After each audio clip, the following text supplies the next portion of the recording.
The statement came quickly, as it usually does. Israeli officials described the strike as precise, necessary, and decisive, another blow against Hezbollah's efforts to rebuild what previous rounds of fighting had destroyed. The language was familiar: degraded capability, disrupted infrastructure, a setback for the group's rearmament. For a brief window, that was the entire story. Then the weeks that followed produced something harder to categorize. Hezbollah did not retreat into visible silence. It did not signal the kind of operational pause that typically follows a genuinely crippling strike. Instead, analysts began noting subtle but unmistakable shifts in how the group communicated, in how its forces appeared to be distributed, in the tone of its public statements. Not the posture of an organization absorbing a knockout blow. The posture of one recalculating. That distinction should concern anyone trying to measure whether this strike actually worked. Because in asymmetric conflict, the immediate aftermath rarely tells you the real outcome. A target destroyed is not the same as a strategy defeated. If this strike genuinely broke something essential, we should expect contraction, hesitation, vulnerability. What we may be seeing instead is evolution, a resistance network absorbing pressure and using it to reorganize. Which raises the uncomfortable question this documentary sets out to answer. What if the strike meant to weaken Hezbollah's position, instead accelerated the very adaptation Israel was trying to prevent? But here's what most coverage missed. In asymmetric warfare, hitting a target and defeating a strategy are not the same thing. To understand how a single strike could reshape an entire resistance doctrine, we need to understand what actually happened, and why Hezbollah's response matters more than the strike itself. The strike itself was not an isolated event, it was one entry in a pattern that had defined this conflict for months. Even after a US-brokered ceasefire took effect in April, Israeli forces continued near-daily operations across southern Lebanon, particularly in the Nabatea district. Israeli officials framed each strike consistently: precise action against Hezbollah facilities, fighters, or infrastructure believed to violate the truce. Just days before the strike this documentary examines, Israeli forces conducted air operations on the outskirts of Kfar Tebnit and Nabatea al-Fawqa, alongside shelling near the Ali al-Taher heights. Lebanese state media reported deaths in the same window, including civilians killed in drone strikes on vehicles. Hezbollah, for its part, responded with rocket fire aimed at Israeli positions near Kfar Tebnit, a far smaller volume of fire than Israel's, according to United Nations monitors, who recorded the vast majority of ceasefire violations as Israeli in origin. Iran's position throughout this period was explicit. Tehran's foreign ministry stated that continued Israeli strikes in Lebanon and the ongoing Israeli military presence there would be treated as violations of the broader US-Iran agreement reached in mid-June, an agreement in which Lebanon's ceasefire was one of the central pillars. Iranian officials went further, framing their own prior retaliation against Israeli strikes on Beirut as proof of Tehran's commitment to defending Hezbollah and the Lebanese resistance factions directly. Israel's stated objective throughout has remained consistent: prevent Hezbollah from rebuilding military capacity in violation of the ceasefire, and maintain what officials describe as necessary deterrence pressure. Israeli Defense Minister Israel Katz has said Israeli forces would continue operating in what Israel calls its security zone, regardless of the ceasefire's formal terms. On the surface, this looked like a clean tactical success. Another precision operation, another disrupted Hezbollah asset, another demonstration of Israeli reach inside Lebanese territory. But that isn't the most important development, because Hezbollah's response to sustained pressure has rarely matched what a simple tally of strikes and casualties would predict. To see why this strike may be reshaping strategy rather than ending it, we have to look at how Hezbollah and Iran have responded to pressure before. To understand why this latest strike may not produce the outcome Israel intends, it helps to look at what happened after previous strikes that were, by any measure, far more devastating. Consider the 2006 war. Over roughly a month of intense fighting, Israel struck Hezbollah's infrastructure, leadership, and weapons stockpiles extensively. By conventional military accounting, it was a serious setback for the group. And yet, within a few years, Hezbollah had not only rebuilt its arsenal, but expanded it substantially, reportedly amassing a rocket and missile inventory far larger than what it possessed before the war began. The organization treated the conflict not as a defeat to recover from, but as a diagnostic exercise. Which vulnerabilities had Israel exploited, and how could those specific weaknesses be closed? That pattern repeated with even sharper clarity in the recent war. In late November 2024, Israel killed Hezbollah's longtime leader, Hassan Nasrallah, arguably the most significant decapitation strike against the organization in its history. Analysts widely expected this to cripple Hezbollah's command structure. Instead, Naim Qassem assumed leadership and within months publicly vowed the group would not abandon what he called its duty of resistance. When the 2026 Iran war began in February, with Israel and the U.S. striking Iran directly and killing Iran's supreme leader, Hezbollah did not stand down. It resumed rocket fire into Israel within days, framing the action as solidarity with Iran and a defensive act. Iran's own losses followed a similar arc.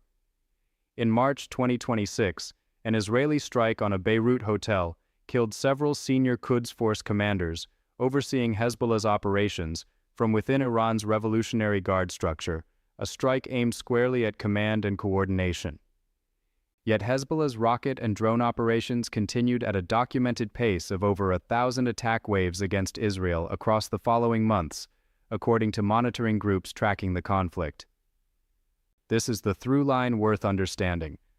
Leadership losses and infrastructure strikes have repeatedly functioned for this network as forcing mechanisms rather than endpoints. Command structures get reconstituted. Successors emerge quickly, often already positioned within the organization's deeper bench. And critically, lessons learned in one theater, whether in Lebanon, Gaza, Syria, or Iraq, appear to circulate across Iran's broader network of aligned groups, each absorbing tactical adjustments from the other's setbacks. This is why describing the resistance axis purely as a military alliance understates what it actually is. It functions more like a distributed learning system, one where a loss in Beirut can inform a tactical shift in Sana'a, and a command failure in Lebanon can reshape how the IRGC structures redundancy elsewhere in the region. What most people miss is that Hezbollah's greatest strategic asset isn't its weapons. It's its ability to adapt faster than Israel can recalibrate. With that pattern established, the real story of this strike begins with what it reveals about Iran's evolving playbook. If the historical pattern holds, then the most important effects of this strike are not the ones visible in the immediate aftermath. They are the ones that emerge slowly, in the weeks that follow, as Hezbollah and its backers absorb the lesson embedded in the operation and adjust accordingly. Start with command structure. Every major Israeli strike against Hezbollah leadership, from the killing of Hassan Nasrallah to the elimination of senior Quds Force commanders coordinating from Beirut, has demonstrated the same vulnerability. Concentrated command nodes are targetable command nodes. An organization that learns this lesson repeatedly does not simply mourn its losses, it restructures around them. The logical adaptation is dispersal, pushing decision-making authority downward and outward so that no single strike, however precise, can sever the network's ability to function. This is not speculation about intent. It is the observable trajectory of an organization that has, time and again, replaced eliminated leaders quickly and continued operations within days rather than months. The same logic applies to logistics. Weapons storage, supply routes, and resupply mechanisms that suffer disruption in one strike create pressure to diversify in the next planning cycle. Multiple smaller caches instead of centralized depots, multiple routes instead of single choke points, redundancy built into the very areas Israel has previously targeted. This is simply how any adaptive organism under repeated predation behaves. Consolidated vulnerabilities get broken apart into distributed ones precisely because consolidation is what got punished.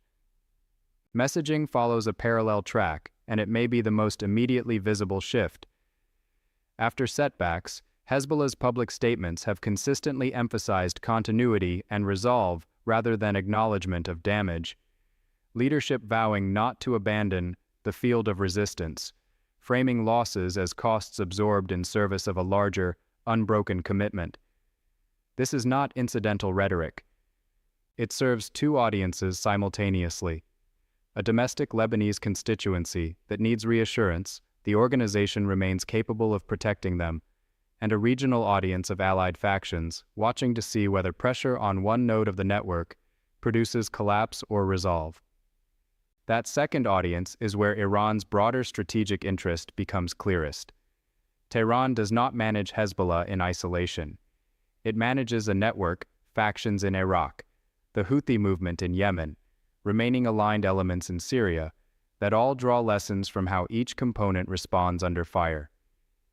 If Hezbollah visibly buckles under sustained Israeli pressure, that signals fragility across the entire resistance axis, inviting more aggressive action against other nodes. If Hezbollah instead absorbs pressure and continues operating, even at reduced intensity, that signals durability, reinforcing the confidence of every other Iran-aligned actor that setbacks are survivable, and even that they generate useful operational knowledge that gets shared across the network. This is the mechanism worth naming precisely, because it explains the paradox at the heart of this documentary. Pressure that is real but not accompanied by structural, sustained follow-through does not produce collapse. It produces selection. Every strike that fails to eliminate the network outright effectively tests its defenses and reveals its weak points, information the network then uses to harden itself against the next iteration of the same tactic.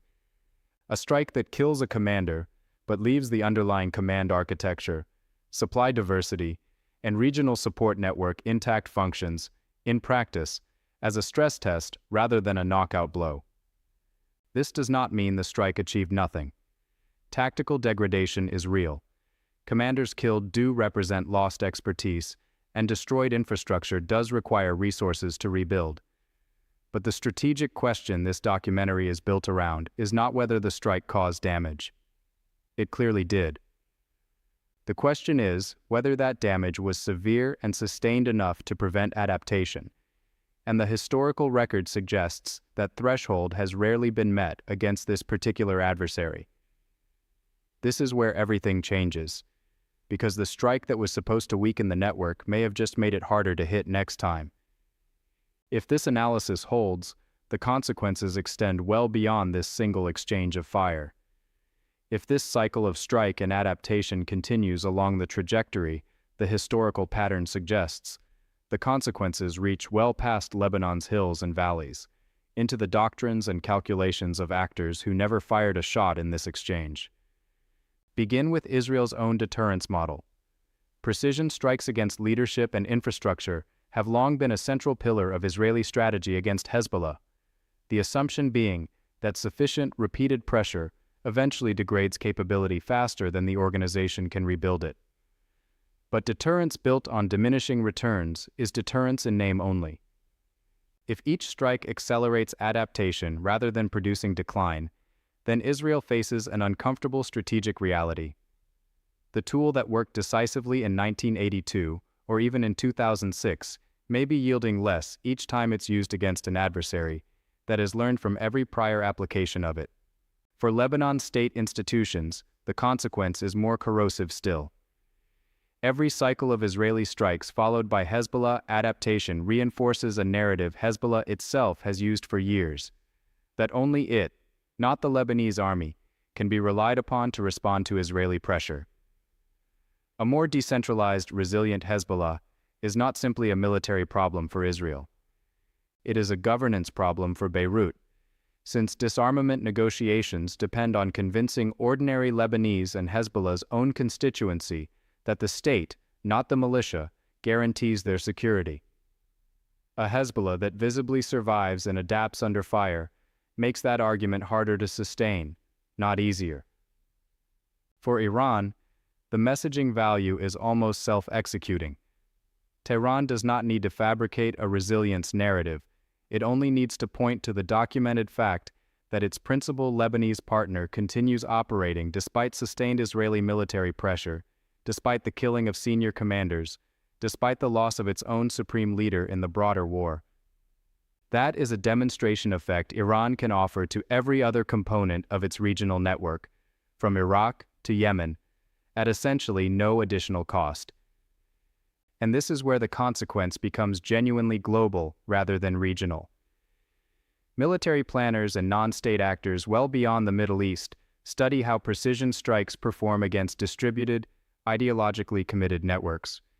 If the lesson other states and organizations draw from this conflict is that targeted strikes accelerate decentralization rather than defeating it, that lesson will shape how future adversaries, state and non-state alike, structure themselves against advanced military powers generally. So who wins and who loses in this accounting? Israel gains tactical scorecard entries, degraded assets, eliminated commanders, but risks a strategic environment where its primary tool loses effectiveness with each use. Hezbollah absorbs real losses but preserves, and arguably strengthens, its long-term structural resilience. Iran spends none of its own capital and gains a stronger resilience narrative to project across its entire network. The strike will be remembered as a tactical event. The adaptation it triggered will not. So where does this leave the strategic balance going forward? Three trajectories emerge from this analysis, and the historical record gives us reasonable grounds for weighing their likelihood, without treating any of them as predetermined.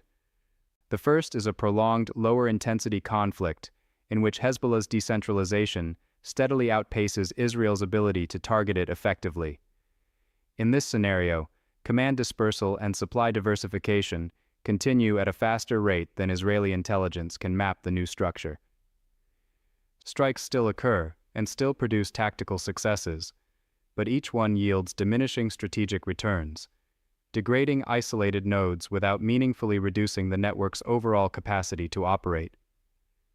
Given how consistently this organization has demonstrated the ability to reconstitute leadership and rebuild capability after previous, more severe losses, this scenario carries considerable weight. It does not mean the conflict ends. It means the conflict settles into a persistent, grinding equilibrium neither side can decisively break. The second trajectory reverses that dynamic.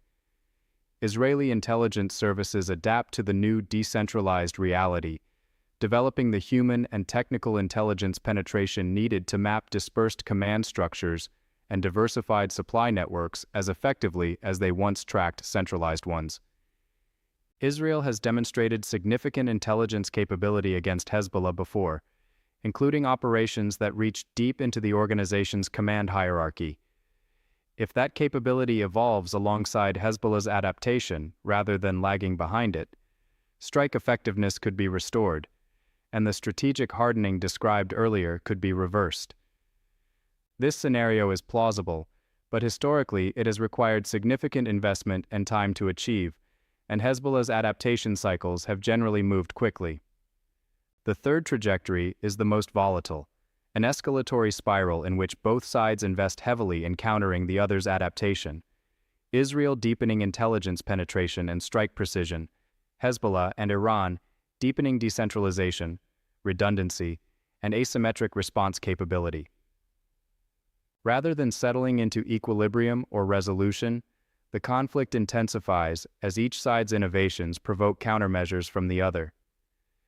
This scenario carries real risk given the current trajectory of the broader regional war, but it depends heavily on variables outside either side's full control, particularly whether Iran continues committing resources to Hezbollah at current levels amid its own broader confrontation with Israel and the United States.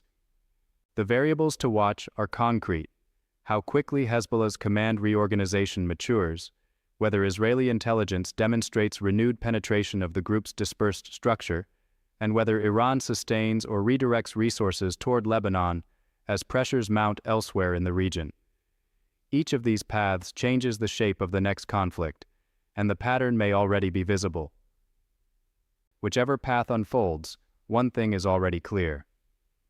Return to where we began, an Israeli strike described in confident terms as a decisive blow against Hezbollah's capacity to rebuild. In the narrowest sense, that framing was accurate. Assets were destroyed, commanders were killed. The tactical scorecard, in isolation, favored Israel. But we've now traced what that scorecard leaves out. A pattern stretching back to 2006, through the killing of Hassan Nasrallah, through the elimination of senior Quds Force commanders, in which this network has consistently responded to decapitation, not with collapse, but with reorganization, dispersing command, diversifying supply, and projecting resilience to both a domestic Lebanese audience and a watching regional network that draws lessons from every test of Iran's proxies. None of this means the strike was meaningless. It means the strike was incomplete, a tactical event mistaken, too easily, for a strategic one. The core distinction this documentary has built toward is this: military pressure that damages an adversary without structurally preventing its adaptation does not weaken that adversary in any lasting sense. It selects for a harder, more distributed, more resilient version of the same threat. Israel's strike may prove, in retrospect, to be less a conclusion than an input. One more data point Hezbollah and Iran absorb into an evolving doctrine neither side has finished writing. So as this story moves out of the headlines, the real question isn't what the strike destroyed, it's what it built in its place, and whether anyone watching 6 months from now will recognize the organization that emerges. The strike is over. The strategy it forced into existence is only beginning to take shape.